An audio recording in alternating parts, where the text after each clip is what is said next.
Performance Anxiety by Coach Rafi Rivas. Alright, so ipapasa ko na po ang floor kay Coach Rafi. Take it away po. All right, perfect morning po ulit. At yes, we have this special topic. I'm so excited.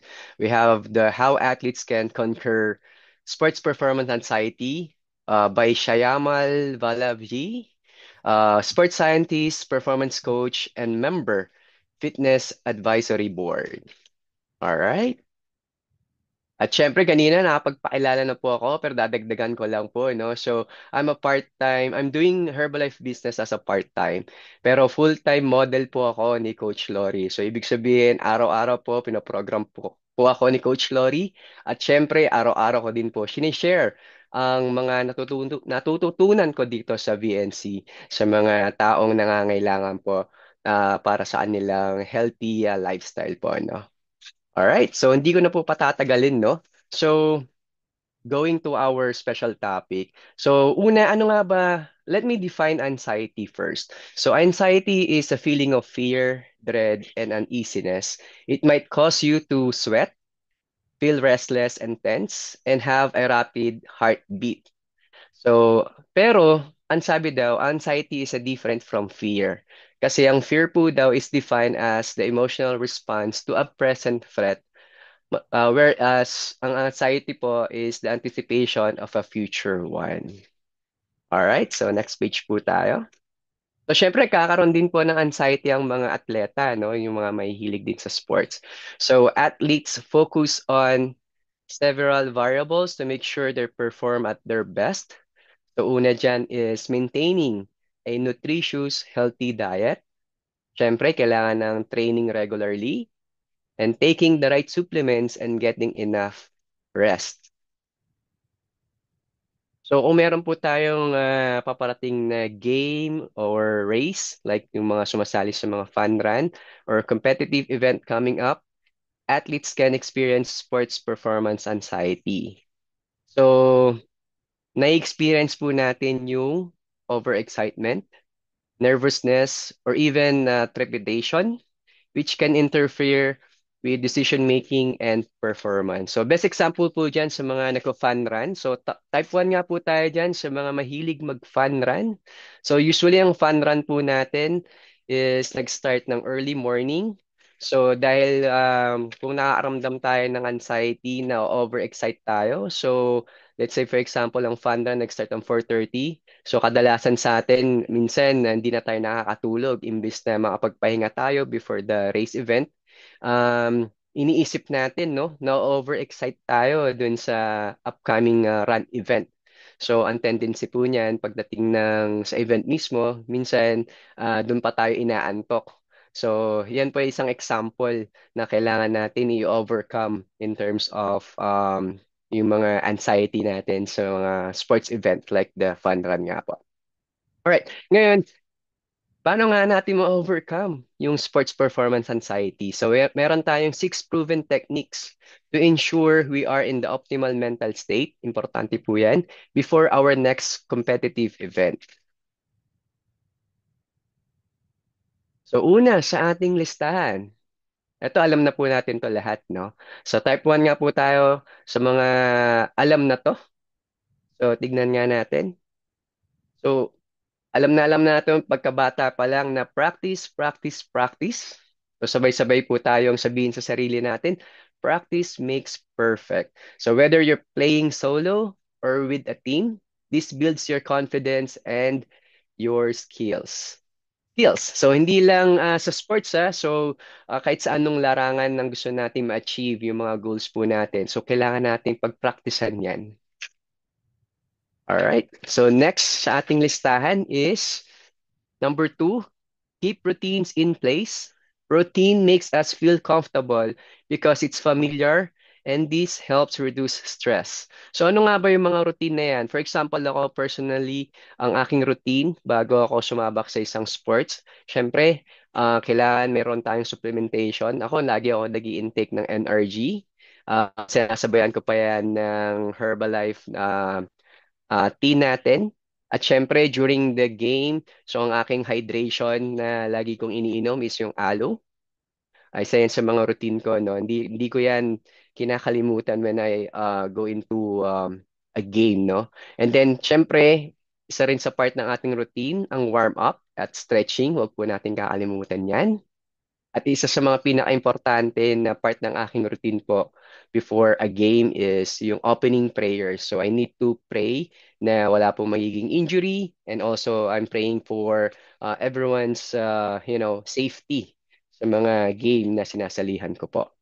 At sabi dito, also not recommended to introduce new variables. Yung mga variables na yan, yung mga new equipment or apparel into a pre-competition event routine. So, ibig sabihin, sa mga nagpa-fun run or sa mga tumatakbo or even sa mga naglalaro ng sports. So, hindi po tayo bumibili ng sapatos and then the next day gagamitin po natin kaagad. So, meron po tayong tinatawag na break-in period dun sa mga new equipment or new apparel. So, kailangan natin i-practice din po yan. So, kailangan natin suotin yan sa training natin before we use that in the actual event. So, yun lang po yung ibig sabihin noon na it's not recommended to introduce new variables po, no? All right, so number three is reframe your anxiety. So instead of thinking of anxiety as negative, realize that you have already invested a significant amount of energy and time into preparation. So therefore, you are already prepared. So lagi pong you need to think positive po, no? And ako po, I always manifest. So, kailangan natin i-manifest that you are already a winner. So, instead of negative ang iisipin natin, so let's turn it into positive. So, bago pa yung event natin or bago pa yung game natin, sa sarili pa lang natin, we need to manifest or convince ourselves na isa po tayong winner or champion. All right. So, next is number 4. Reduce outside interactions. Napaka-importante po nito, ano? So, restrict interaction with outside individuals to a bare minimum. So, ibig sabihin yan, wag po tayo magmamarites o maipagkwentuhan sa maraming tao. So, this helps keep them focused and relaxed and also be called avoiding distractions. So, paano po ba yung mga avoiding distractions? Isa sa mga ginagawa ko po is ang pakikinig sa mga podcast or sa Spotify or even sa YouTube ng mga motivational na mga tao tulad ni Mark Hughes, Jim Rohn, Eric Worre. Um, Siyempre, lalayo pa ba ako, no? Every Sunday po, meron po tayong personal and spiritual development.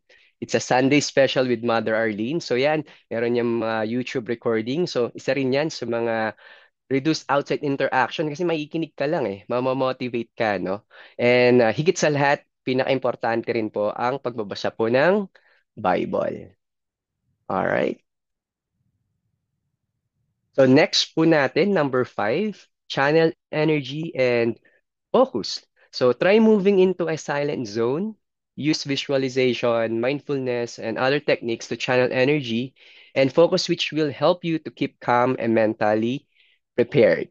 So, yun, ako ang ginagawa ko going into a silent zone. So, minsan lumalabas ako ng bahay. Alam mo yun, parang titingin ka lang sa paligid mo. So, minsan tumitingin lang ako sa blue sky, sa taas, and then I'm just parang fini-free up ko yung space ko, no? Fini-free up ko yung mind ko, no? And then, sinasabayan ko na rin po yan ng meditation, ng prayers. So, before a game, so of course, laging kasama po yan ng pakikipag-usap kay Lord. So, nakakatulong po din yan para ma-clear yung utak ko for me not to feel any anxiety before going to a game.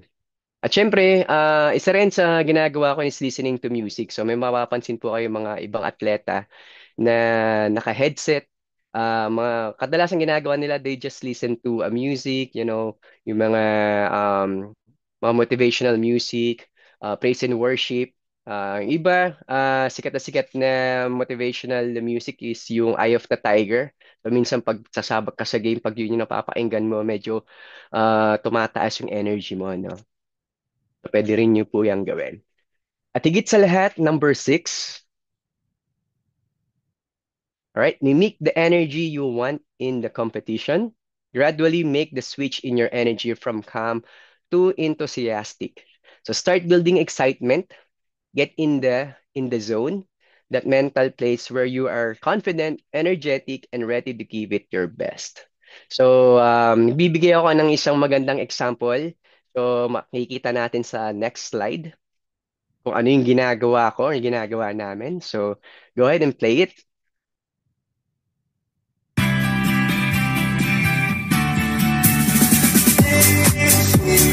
Sabay-sabay po tayo.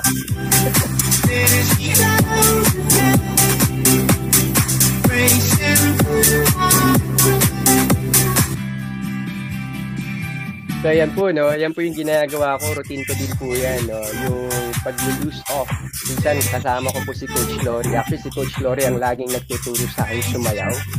So, yan po yung tinatawag nating you need to get in the zone, no? So, yung confident and energy mo, i-convert natin to something na shaken off yung katawan natin before you go to a game or into, a fun run or competition, no? At syempre, isa sa mga method of operation ko, no, I'm so proud and happy na share ko po yung proper nutrition with our classic shakes dito sa community namin, sa basketball community. And then we just blessed and yung opportunity na binigay po sa amin, naging part po ako ng isang championship team. Inalaw po kami ng basketball organization to use yung aming home nutrition na pangalan, which is yung Rice Now Nutrition. And yun, marami na rin po akong na-influence at sumasabay po sa akin na gumagamit at nagpo-program po with our healthy breakfast. All right. So next page. Yun, the role of mindfulness and meditation. So anxiety can be a distraction causing one to focus on mostly an unfortunate outcome instead of concentrating on the execution. So through mindfulness and meditation, one can focus their energy and awareness on execution. So melting distraction.